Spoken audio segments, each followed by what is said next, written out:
One.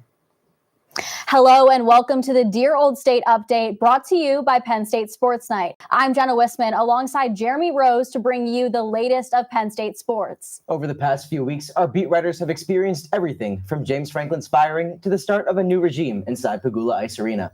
The Dear Old State update starts now.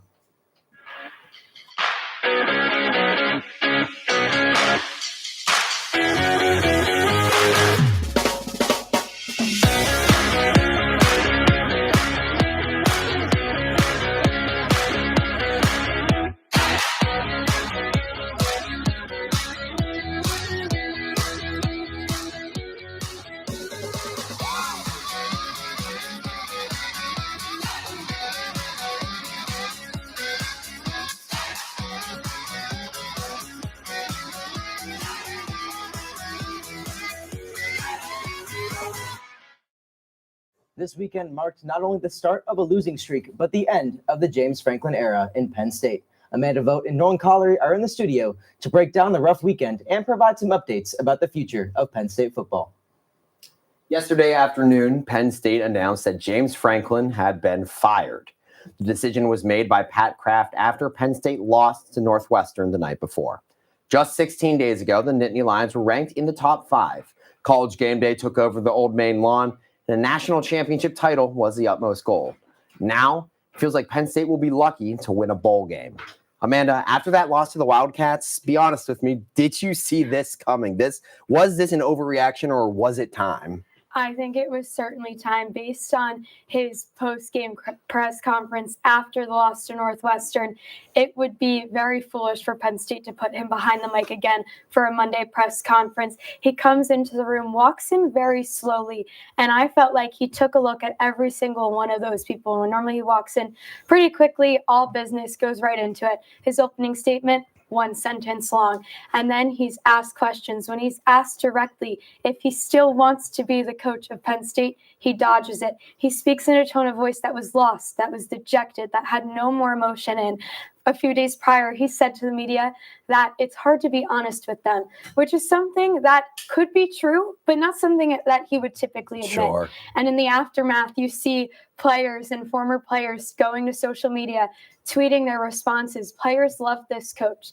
Players are sad to see this era end, but it's a decision that Pat Kraft had to make in order to progress Penn State football as college football itself continues to evolve. And it felt like the loss to Northwestern was almost just the straw that broke the camel's back. Ever since the post-game presser against Oregon after that heartbreaking loss, something just felt wrong in the room. And obviously, there's nothing we can do beyond speculate, but it felt like there had to be some sort of conversations that may have been going on behind closed doors. Coach James Franklin just never seemed comfortable. You could even see we had people near Coach on Northwestern, near Pat Kraft, near Northwestern. And all they were talking about is how there was a palpable tension in the air the entire game. And Drew Aller obviously goes down at the end of the game with an injury, and he gets asked about it post-game. And that's normally a question he normally puts off until Monday or Wednesday, but he flat out said that it was a season-ending injury after getting confirmation from Drew Aller's family. But when you talk to players and they're finding that out for the first time before he even gets a chance to speak with them, that's just a sign the locker room was a little bit lost from a sense he was pretty much done, and that was the last time we would hear from him as Penn State's head coach. But today we heard from Pat Kraft and interim head coach Terry Smith, who spoke with the media earlier this afternoon. Now, before we break down what they said, let's take a look to hear about where they think the program is going moving forward. The chair that James Franklin sat in every Monday at noon is now being filled by Terry Smith for the rest of the season. James has always told me that if something happened to him, he would recommend that I be the next person to lead. So he understood. We're all under contract. We have to press forward. Smith is the only remaining member of Franklin's original coaching staff. He's been the coach of the cornerbacks and has also been the team's associate head coach since 2021. Now he's tasked with getting Penn State back on track, even though the postseason is out of the question. We've got to get our grittiness back, our toughness, our swag, and most importantly, we got to go have fun. Enjoy playing the game of football. Pat Kraft will conduct the national search for Penn State's new head coach, and everyone is in consideration, including Smith. Our next coach will be someone who embodies everything Penn State stands for: integrity, accountability, toughness, humility, and an elite motivator. Kraft spoke with power and strong inflection behind his words, but got emotional when talking about Drew Aller, who suffered a season-ending injury on Saturday. And anyone who ever doubts that young man's commitment to Penn State and Penn State football, you don't know what the hell you're talking about. Penn State enters a new era of uncertainty, but Kraft is confident in Smith to help ease that transition. He helped build this program as both a player and a coach, and he understands what it means to wear the blue and white. I am confident, and I can tell you he will pour his heart and soul into this role. And our players and fans deserve nothing. Now, Kraft and Terry Smith spoke with us for about 20 to 25 minutes each. So there's a lot more that they said that we need to break down. But Nolan, what stood out to you the most? Yeah, starting with Pat Kraft as he spoke to us first. The first question asked to him after he gave his planned statement about Coach James Franklin, about Coach Terry Smith, was a question about the buyout. Yeah. Right now, it's reported to be sitting at about over $49 million. And the question is, how is it going to work? What's the structure going to be? And immediately deflected that one away. That's not the kind of question you want to get into in a room full of reporters. But the big thing he did make mention of is the fact that it is going to be an athletics issue. This is going to be funded by athletics. So there's a lot of people wondering, myself included, is my tuition going to increase because of this? If I had to guess right now, no, probably not. A lot of other things Pat said that I found interesting, especially the one thing you already touched on was how emotional he got when talking about quarterback Drew Aller. He continued to talk, but multiple times apologized to all of us there about his composure. And I thought that was a really powerful moment from him, especially in a press conference that really had nothing to do about Drew Aller, for him to still speak with that kind of emotion. But when you look again at Terry Smith, I thought it was an absolute A+ of a first introduction to the fans, to the media. There's not much more he could have said. The one moment that I found the most interesting was when he was asked about if he would be interested in throwing his hat in the ring next season if conversations were to happen. At first, he gave the very classic PR canned answer of, well, sure, I love Penn State. I love this team. I love these players. But then afterwards, there was almost like this kind of yes and that we were all waiting for. And he said, basically, look, if it comes, I would love this job. And listen, he's never had the head coaching experience, but he's the last guy, the last of the old guard from James Franklin's crew. So if this is someone that Pat Kraft is seriously considering, I think it's worth a shot. Yeah, and we'll see how he does moving forward. But I'm really into the whole timeline of events when it comes to something like this. News broke yesterday afternoon. We were all in a frenzy trying to figure out as much as we could. It was a long Sunday. It was a long afternoon, unexpectedly. But Terry Smith said that around 1:20 p.m. yesterday, that's when he found out. 1:45, there was a team meeting. He did speak with James Franklin later last night, and it was a heartfelt conversation. These are two people who are obviously very close. They both showed up to Penn State at the same time from a coaching perspective. Obviously, Terry Smith was a player. Right. But you could tell how much this place means to him. And when you talk about the tone of how people are speaking at press conference, other than the fact that he kept his arms at his side pretty much the whole time, wasn't all over the place like Pat Kraft it normally is. He spoke with emotion. He spoke with very confidence. clearly. He spoke with passion and just changes in inflection. It's a stark difference from how monotone and lost Franklin had sounded these past few weeks. Yeah. And Pat Kraft, you talk about that emotion he showed. He's just so close to all of the student athletes. He calls them his kids. He wants the best. And I think the biggest thing going forward when he does conduct that national search is he wants someone to be proactive in college football itself. He wants someone to be a little bit more aggressive in the transfer portal. Obviously, recruiting is going to remain a huge factor for this school, even though we've seen a lot of people withdrawing their commitments, opening it back up, which is expected. He says, I'm not naive to think that that wouldn't happen. But he wants someone who's going to attack the transfer portal a little bit more. And he said that this truly was the time that a change like this needed to be made. It wasn't necessarily a 3-game decision. Right. And speaking of games, there are still 6 of them left to play. Penn State is traveling on the road to Kinnick Stadium in Iowa this weekend. I'll let you go first here. Penn State doesn't have the easiest conference schedule to end out. Where do you see this team headed? There's going to be a lot more losses along the way, and some might say it might need to get worse before it actually starts to get better through the off season into next year.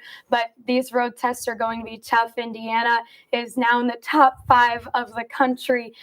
So that home game, their next home game in about a month's time, will be very difficult. Even Michigan State on the road isn't a lock. You might be able to muster a win at the end of the season, but it's going to be a really, really tough ask, especially when you have Ethan Grunkemeyer, who hardly has really any experience. I think he's only thrown the ball 15 or so times. So it's going to be tough. I'm a fan of Grunkemeyer. I am excited to see what he can do, but it's a brand new regime, like you said. If I had to go through the schedule super quickly, Iowa chalking that as a loss. It's just a tough place to play at night. Ohio State, not worth mentioning. Indiana, not worth mentioning. That's 0-3 right there. So now if Penn State wants to go bowling, they got to win out. On the road at Michigan State, I think they take it. I think it's going to be a cold game, and it plays to the advantage of Penn State's dominance on the ground if Katron and Nick Singleton can get going. Nebraska, now ranked, but Matt Rule, that's a name to keep an eye on, as it's probably the favorite right now to be the next coach. But I think Nebraska beats Penn State at home, and then Rutgers is Rutgers. So I have a 5-7 finish for the Nittany Lions, and they will be missing out on the bowl this season. It won't be easy for Terry Smith in his coaching debut to face Iowa on the road. Stay tuned for more coverage throughout the week. Now, back to you, Jenna. After going 2-1 on the road, Penn State women's soccer came back to their home territory at Jeffrey Field this past weekend to take on 2 Big Ten opponents. Penn State, who has now fallen out of NCAA's top 25 rankings, was searching for some light at the end of the tunnel. They saw a glimpse of it when Oregon traveled to Penn State for their Down syndrome awareness match. Let's go to Kylie Smith, who was there. Penn State Nittany Lions are coming off a 1-0 loss at home to Washington this past Thursday and are looking to get back in the winning column today against Oregon. In another Big Ten matchup, the Oregon Ducks traveled to Jeffrey Field for Penn State's annual Down syndrome awareness game. Penn State warmed up in yellow as they welcomed individuals from Center Region Down Syndrome Society. Fans in the stands were also wearing crazy socks to support the cause. Penn State, who is 7-5-3 on the season, were looking to dominate the Ducks from the start. After Oregon scored in the first 5 minutes, Penn State's Julia Rach quickly responded to tie the game. Later in the half, Penn State took a wrong touch where Oregon took advantage and scored off a breakaway and led 2-1 going into the half. Though Penn State came out rejuvenated and dominated the second half in Oregon's 18-yard box, but it wasn't until the last 2 minutes where they were rewarded a penalty kick converted by Bella Askew into the bottom left corner. The game ended with a 2-2 tie score. Although the Nittany Lions outshot the Oregon Ducks, neither team was able to come out on top with a victory this afternoon. Penn State will now head back on the road to visit Purdue, looking for their Big Ten victory. For Penn State Sports Night, I'm Kylie Smith. The Nittany Lions fell to Washington on Thursday and tied Oregon just yesterday, but you can feel the fight in this Penn State team despite them not getting the outcomes they're hoping for. I'm here in the studio with women's soccer beat reporters Kylie Smith, Izzy Mackey, and Brendan Kern. Kylie, what do you think that Penn State needs to do to capitalize on these opportunities? Yeah, I think it really comes down to them needing to finish in the 18-yard box. If you look at yesterday's game, Penn State had 22 shots compared to Oregon's 10, 6 of which being on target compared to Oregon's 3. So they're certainly getting into the position to score and take those opportunities. I think I would like to see them be a little bit more scrappy in the box. I think they're trying a little bit too hard to set up the perfect shot right now.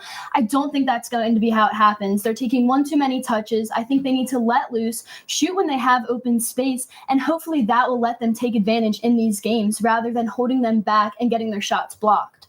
Similarly, I think they're forcing corners and they're forcing free kicks from outside the box. They need to be able to capitalize on those moments. They need to be confident in the players who are taking those kicks, and they need to, once again, attack in the final third, put their head to the ball, get ahead, a game-winning corner. I think moving on in Big Ten play, that is going to be the difference. That is going to be the score difference to move them forward in these tournaments, and I would love to see them do that. Yeah, you mentioned confidence. How do you think the team needs to regain that confidence, especially heading on the road this week? I think it will definitely have to do with leaning on their experienced players. They have center back Kaylee Hare and goalkeeper Mackenzie Gress. They're both very experienced players in high pressure situations.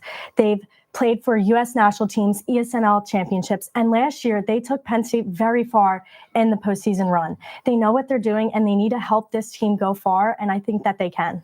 Yeah, you guys hit on it perfectly. The two keys are aggression and capitalizing on opportunities. I mean, this is a team, they've felt like they've been in control of most of these games, dominating time and possession, playing better than their opponents, even though the scoreboard might not reflect that. This is a team that they just need to look to be a little more aggressive, take advantage, take some of these chances that they have the talent to do. Doesn't mean they can sleepwalk through the rest of the schedule. At this point in time, they are tied for 8th in the Big Ten. Only the top 10 teams in the conference make the conference tournament.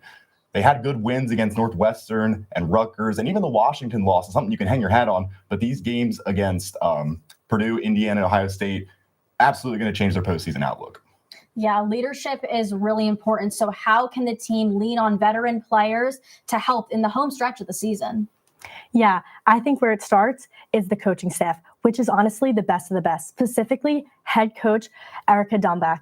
She knows what she's doing. She was an assistant coach for the U.S. women's national team. She's also been a 2-time national coach of the year. And in 2015, she actually led the Nittany Lions to a championship win. She knows what she's doing. She's built the transfer portal. She's built the team through the transfer portal. And also something important to mention, a lot of the players are returning players from their freshman year. The team backs her and she backs the team, which I think is an important start to this team in the postseason. Yeah, and going off of that, I really want to mention their defensive line. We mentioned her earlier, but Kaylee Hare, Bella Askew, who did score that game-tying penalty kick in the final 2 minutes of our Oregon game yesterday, and Lily Berger, these are players who you can really feel Penn State rely on in the back end. You can tell that they trust them. When they feel like they can't move forward, they turn around, play to the open player, regain possession, and instill their confidence once again, switching the fields, going back and forth, and moving forward when they feel is the right time. Similarly, in the midfield, you have Julia Rach and Amelia White, 2 senior players who have been here for 4 years. Those are veteran players that you can really feel the team rely on in these situations where they might be down, but you never feel them give up. They're always moving forward. And I think that's so important going away again for 2 games, like you said, to Purdue and Indiana, along with coming back home to Ohio State. This is the last home game before the NCAA tournament begins, and 64 teams make it, I believe. Penn State has made it 30 consecutive seasons. I mean, I think we're expecting that to happen once again, but I would like to see them kind of break through in Big Ten play to make sure that they get home field advantage. That's what they want and need moving forward in this season. It seems like Penn State has the right attitude. They have this chemistry all together. They just need to figure out how to put the pieces together. So I'll be interested to see how that turns out and what happens this week. We will see what they can do and if they can turn around their Big Ten play as they face Purdue and Indiana away this upcoming week. But let's head back to the monitor to talk some men's hockey. Thanks, Jenna. Men's hockey split their first home series this past weekend with Clarkson. From standout performances and gritty competitiveness, there was a lot to talk about in this series. Cassie, let's start with some of the negatives, and we saw some definitely on Thursday, but what did you see? Yeah, I think if we look at the 4 games that they have started with, when we look at that, they've had 121 team penalty minutes. That says a lot about the discipline and the penalties for this team. By far the most out of anyone. Yes. And when we look at some of the players who have been in the box the most, we have Weebush, we have Charlie, and Lev, who's been in there 3 times for 14 minutes. Then we have Collins, who's been in there 5 times for 18 minutes. So that's something that really needs to change. Now, the team didn't seem super worried about it, though, because it hasn't affected a whole lot, which you might be like, what? How does that not affect a whole lot? But we'll get to that soon. But that's definitely one of the negatives. Then when we look at Thursday, the loss against Clarkson, there were a lot of sloppy passes during this game. And that led to a lot of the Clarkson goals, as well as not being able to come back for this team. So that really hurt the team. And when we went to media on Thursday, they talked a lot about how they are the hunted right now. Mm-hmm. And so they need to bring their A game. And they didn't bring their A game, especially on Thursday. And no matter who they're going to be playing, no matter if it's a Michigan State or a Clarkson or a LIU who's not in their conference, that team is going to bring their A game. So they need to match that. And then another thing that we saw was the face-off dots. Nobody has really found their way on the faceoff dot. I know Charlie Serrato was a huge player on the faceoff dot last year, but no one's really found that groove. But the lines have not found their groove either. So I think once you figure out who's on what line and set that, then hopefully the faceoffs will continue to grow. And then you get players like Aiden Fink and Gavin McKenna to start produce.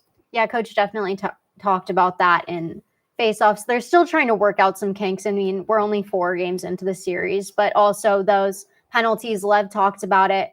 It's really the ones that they're not super upset about all of them, but they're definitely upset about the ones that hurt their momentum. So the ozone penalties, they really need to clean that up. And then going off to the shift management as well, that's going to work out with working out the lines and working out who's taking the face-off and which dots. And then, of course, we also have the slow start. We saw that especially on Friday, and they've had to come back in multiple games already in this young season. And they really need to start out strong from the drop of the puck. They can't just, I mean, it's great when they can come back, but that's not a sustainable method. But then going into the positive, it's not all negatives over here. There was a great standout performance. Yeah, you cannot talk about this weekend without talking about JJ Webush. He had 5 goals over the weekend, 4 in that game on Thursday. He became the first Penn State men's hockey player to score 4 goals in one game. He has been on fire. He has 10 points so far in the season. He leads the NCAA in goals with 6. So he is a player who has really stood out, especially this weekend. Something else that's a positive is the power play goals allowed. They've only allowed 1. So out of those 121 penalty minutes, they've only allowed 1 power play goal from the other team, which is super impressive. So the penalty kill is really crushing it. And then looking at Penn State's power play itself, it's really been a bright spot, Guy Gadowski said. So those units are really doing what they need to be doing. And then we can't talk also about Penn State hockey without talking about Lev. In media today, they kind of called him hockey's Cam Scattaboo. So and Mr. Penn State. Yes, and Mr. Penn State. He brings all of the positivity to the team. He loves being aggressive. Yes, he may have gotten a big penalty, but he's still bringing a lot of momentum when he shows his aggressiveness. Yeah, coach and the team, they love him over in Pagula. I mean, just the energy he brings in, it may not reflect so on the stat sheet, but he is still showing up in games in a big way, especially with big body slams. And then, I mean, I know we talked about how there's still being kinks working out with the line changes, and they're trying to find their the cohesiveness they need to find. But one line that we will see moving forward, the dream team, as I would put it, is JJ Webush, Charlie Serrato, and Matt DeMarsico.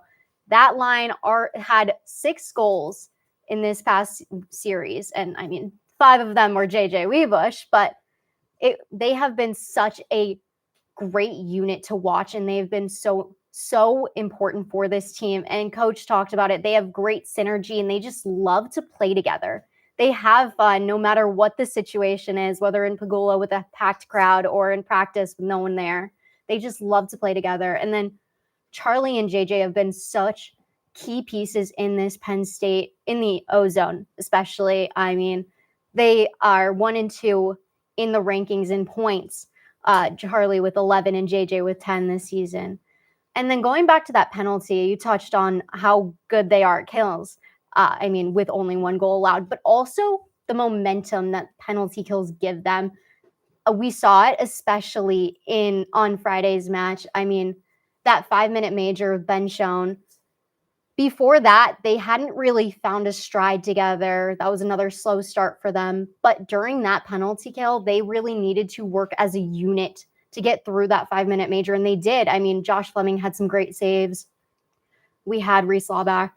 I mean, they were playing as a cohesive unit. And then Ben Schoen, right out of the box, immediately after, gets his first goal of the season off of that, just because of the momentum that killing that penalty together gave them. And then he went and got his 2nd goal of the night later. He was a great factor in Friday's match.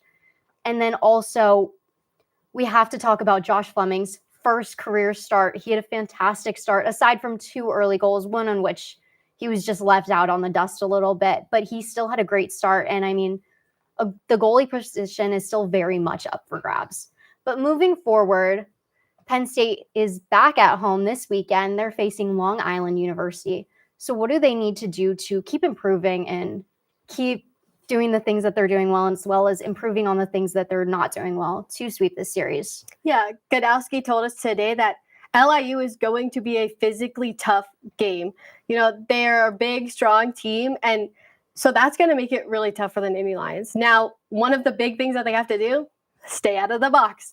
If you can prevent staying out of the box, you can prevent having to penalty kill. Yes, your penalty kill is really good, but you shouldn't have to rely on that all of the time. Another thing is just starting fast. Again, this team can come back because they're really resilient, but you shouldn't have to rely on that. And then lastly, I think just limiting the mistakes, like the sloppy passes, and then just keeping that mindset of we just need to play Penn State hockey mentality was huge today in media. Yeah, absolutely. Godowski, I mean, he was just talking about mentality is the only thing that they can control. The face-off, the penalty kill, there are other players involved in that, but they can control their own mentality. And that also goes into they need to work to start hot. And he talked about it. They need to be hungry from the moment the puck drops on the ice. And then we do have some questions about who we'll see together on lines this week and who we'll see starting in goalie. I mean, Josh Fleming had a pretty good first career start, and Riddler has been going through some rough patches, but he's still a great goalie. So we'll see. That'll all be figured out later. But the number 6 ranked Nittany Lions are back in action this weekend at Pagula to take on Long Island University. Now switching things over from the ice to the hardwood, Penn State's women's volleyball had a big weekend at home. Jeremy Rose, Logan Quinn, and Harlan Pena have more. This past weekend, the women's volleyball team double-dipped with a match Friday night against the number 7 Wisconsin Badgers and the Northwestern Wildcats on Saturday. In that Friday night match, the Badgers came into town for the annual whiteout game, and our beat reporter Logan Quinn was there and has the story. Wisconsin for its annual whiteout game. It's one of the most electric atmospheres in college volleyball as fans packed Rec Hall with a sea of white. Number 19 Penn State welcomed number 7 Wisconsin, looking to make a statement in Big Ten play. With help from a passionate fan base, Rec Hall immediately filled chanting and cheering, lighting a fire under the team's feet. I think Rec Hall is just a super special place, and we feel it a lot, and that's just really cool on the fact that people are here to show up for us. As you can see, Rec Hall is still packed following tonight's victory. Fans and players are still reminiscing on tonight's win. It's the name you've been hearing all night throughout the match, Kennedy Martin. Her name has been chanting nonstop throughout Rec Hall. She's a leader in kills, a dominating force throughout this match, and a leader both on and off the court for her team. The Nittany Lions quickly came out fierce with help from right side Kennedy Martin and her dominant play. Martin earned 10 kills in just the first set, followed by 2 aces and 2 blocks. With a well-established chemistry amongst the Nittany Lions, they were able to take the first 25-20. Martin continued her attack with an additional 7 kills in the second set. Despite trailing by 5 in the beginning of the third, Martin and the Nittany Lions regained momentum, earning the sweep over the Badgers. Being down a little bit and being able to steady it out and tie it and then to go ahead. But to finish in 3 is a nice way to do it. Coming into this match, the Badgers had yet to lose a set in Big Ten play, but the Nittany Lions, as you can see, came away with a 3-0 set sweep. Harlan, what went into that sweep for the Badgers? Actually, what was working so well for them was them themselves. That team chemistry, the teamwork was unbelievable. We saw them, if they had a bad first hit, that point was not missed. They were all, when Kennedy Martin would come up, they were all surrounding her. We were there. We heard, I got it, you got it, I got you. And that teamwork, that chemistry led them to that sweep. And I think Wisconsin, the one critique I do have is that Wisconsin found this place in the middle where our players couldn't get it and they had to die for it. And we didn't really correct that throughout the match, so they got some of the points from there, but overall that team chemistry was amazing. It was great to see, and I'm excited to see how that is for the rest of the games. And you mentioned Kennedy Martin, and now Logan, I want to throw it over to you. Kennedy Martin now 20 plus kills in 8 matches so far this season. What's gone into her performances? What has she been doing so well? Yeah, she's just honestly an incredible player to watch. She's incredible on that right side. Harlan said it best. We were there. I felt like her name was being chanted practically all weekend in Rec Hall. And honestly, her stats speak for themselves. I mean, she had 23 kills on Friday night, and then just that next night, 24. Those 2 numbers in itself add up to 1 set. So it's incredible to see those numbers continue to go up as the matches go on. She's also player of the week for 3 weeks now. I've also noticed a lot that she's been hitting from the backcourt now, and I didn't notice that in the beginning of the season. This makes her even more versatile. I mean, we know she's extremely dominant up at the net. But now with incorporating that backcourt swing, she's dominant on all areas of the court. So I'm really excited to see what the rest of the season has for her. And you can always count on head coach Katie Schumacher-Colley to have something creative, something in mind to continue to exploit her best players the best that she can. So now from Friday over to Saturday, Penn State beats Northwestern 3-1, the one team to beat Northwestern on Saturday. Sorry for the low blow. However, let's shoot over to that Saturday match, a 3-1 win for Penn State. Yeah, so Penn State took that, like you said, in 4 sets. I mean, it's another Big Ten win. As Coach said, this conference is so challenging, yet so rewarding. So when you come out with that win like the Nittany Lions did, it's just such a good feeling. And what's cool about this one is both teams actually came into the match having played just that night before. And not only that, they swept their opponents. So I think having both of those wins under their belt, not only just for the Nittany Lions, but for Northwestern too, really gave them that confidence and that drive to finish out the weekend very strong. The momentum we saw throughout. And I want to break down the sets individually. Penn State came out in the lead, won the first 2 sets, 1 by 5, 1 by 7. And what was working so well is that not only was Martin doing well, Caroline Jarvis was doing as well too. So that made it really hard on Northwestern to see who they should play defense with. And they're working well with each other and the team. And that led them to those 2 sets because they had late kills both in that second set. But unfortunately, Penn State did get in their head and they lost that third round, and I think they came back head in the game that 4th set. They blew them out 25-16, and I think they just relied on their fundamentals. They kept good composure.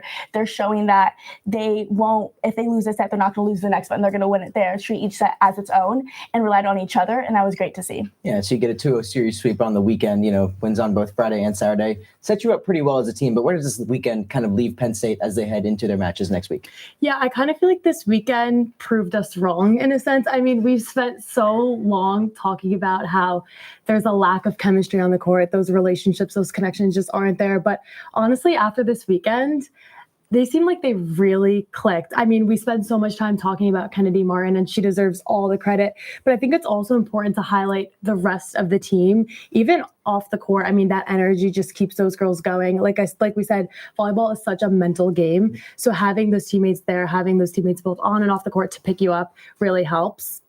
Yeah.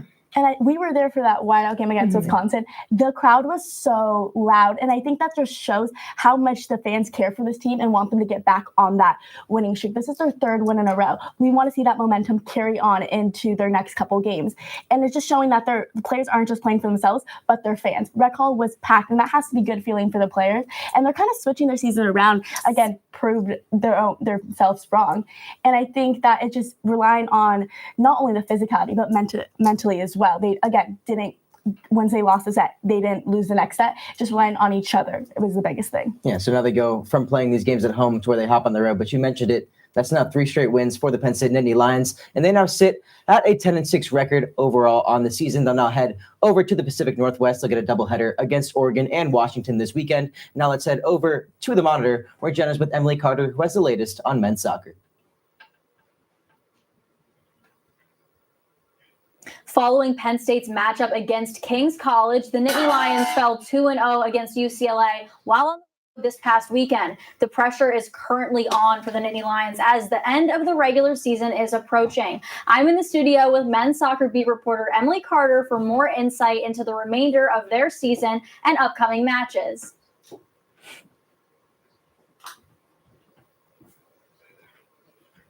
On October 5th, Penn State's men's soccer took on the Monarchs at King's College in a productive senior day matchup. The Nittany Lions honored 3 seniors, Matthew Henderson, Montlios Rumley, and Sam Ovson. The early minutes of the game were quiet. However, Penn State dominated possession and tempo from the start. It wasn't until the 22nd minute that Penn State's Van Danielson attempted a cross that deflected off the foot of a King's College defender and into the net. Then, in the 38th minute, Naziza Sibo delivered a shot from the top of the goal box to end the half 2-0. Coming back from halftime, the Monarchs would get a point on the board in the 55th minute, but Penn State responded almost immediately, as Ben Medora would put one in past the keeper in the same minute, followed by another from Christian Dion in the 56th. The rest of the game was marked by opportunity and energy, as the Nittany Lions would put up 3 more goals, including another from Danielson and a hat trick from Ben Medora. Penn State closed the match 7-1, giving the seniors a memorable day in their honor. The Nittany Lions added 2 points to their name tonight and added a 3rd win to their 2-game win streak. The Lions will continue on with a record of 5-4-2, with only 6 games remaining in regular season. For Penn State Sports Night, I'm Emily Carter. Now, Emily, Penn State has 5 conference matchups left in the season, especially coming off a loss. What does this team need to do? Well, Jenna, unfortunately for Penn State men's soccer, coming off of a loss is nothing new to them. They don't have that momentum, which is not helpful right now, not encouraging in this point of competition. With that being said, there's going to be a lot of adjustments that need to be made. They're sitting on a record of 5-5-2 with a conference record of 1-3-1. And again, they came off a loss this weekend against UCLA, which added that 3rd loss to their record. And UCLA truly dominated that game overall. And so overall, Penn State's going to need to improve on both sides of the ball. They struggle against high tempo and just overall elite attacks. And if Northwestern brings it next week and all these other games to follow, if they bring it, then it's going to be a real problem for Penn State. But overall, they're going to need to adjust on both sides of the ball if they want to be impressive, if they want to be productive, especially with these 5 games left. They're under pressure now. It's go time for Penn State men's soccer. And so with that, they're going to need to adjust quickly with some of the fierce matchups that they have going on, especially if they want any chance at making the tournament, which in the Big Ten, they're sitting in that 10 spot, so only in front of Wisconsin, which is not encouraging at the moment. And likely they'll need to win their next 4 out of 5 games if they want a shot to grapple for that 7 spot, because they only take the top 7 into the Big Ten tourney. So they're going to need to grapple for that spot. And even then, it's not guaranteed if they win the next 4 out of 5 games. So overall, they're under pressure right now. Yeah, what challenges do you think that this team's going to face in the upcoming weeks? But also, where do you see some of their strengths? So overall, right now, looking forward to Friday, Penn State has their whiteout game against Northwestern, which home field advantage right there in their whiteout. Hopefully fans show up and can bring that atmosphere that can always encourage and kind of strive for that winning right there. But overall, it's going to be hard because Northwestern is one of those teams that has a resilient defense, and they do have solid ball movement into scoring zones. However, Penn State tends to struggle with those elite attacks. So if they bring it to that game, then Penn State might have a problem there. Penn State demonstrated kind of their struggle with those more intense offenses in their game versus Indiana, for example, where they struggle to contain movement on the wings, but additionally, they really struggle in those set piece opportunities. They tend to concede to those quite often and give up big points in big games, which is a real problem, especially moving forward. But Northwestern, they tend to struggle a bit on their execution. They do have solid possession, but they struggle on the execution. They struggle on the finishing, which is a thing that Penn State really needs to just bolster their defense overall so they can limit opportunities there and have a chance to take them. But overall, I think that if Penn State brings it on both sides of the ball, then they can have a shot at Northwestern. Northwestern is only sitting in that 9 spot, just 1 ahead of them. So ideally, it can be a good game, but they have a lot of tough matchups coming ahead. So it's going to be interesting to see. Yeah, you mentioned Northwestern on Friday. What key adjustments does this team need to make the next few days? Overall, Jenna, I think the biggest thing is going to be really bolstering their defense. I mentioned how they struggle to give up those set piece opportunities. They really struggle on giving up those free kicks, on giving up those corner kicks. That's where they tend to give up big points, again, in big games. That really hurts them. And in a game like this, a tough Big Ten matchup, it's going to be a problem for them if they don't get it together. And that's a quick turnaround. They're coming off a loss. So again, they don't have that momentum. They're probably not in super high spirits coming off with their record right now, but they're just going to need to bring it on both sides of the ball, specifically defense, to just tighten those gaps, to really limit those set piece opportunities.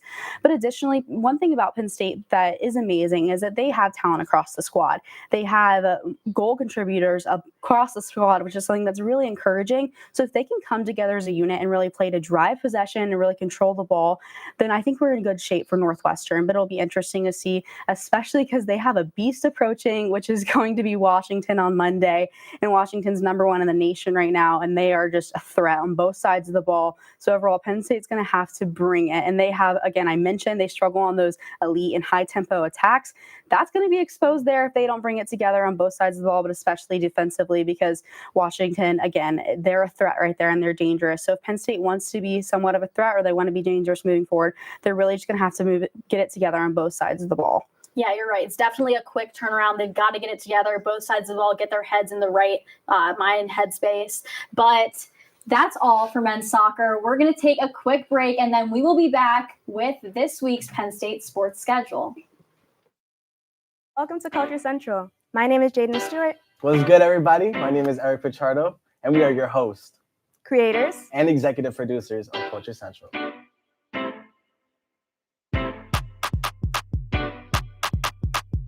Is this Whitney Houston?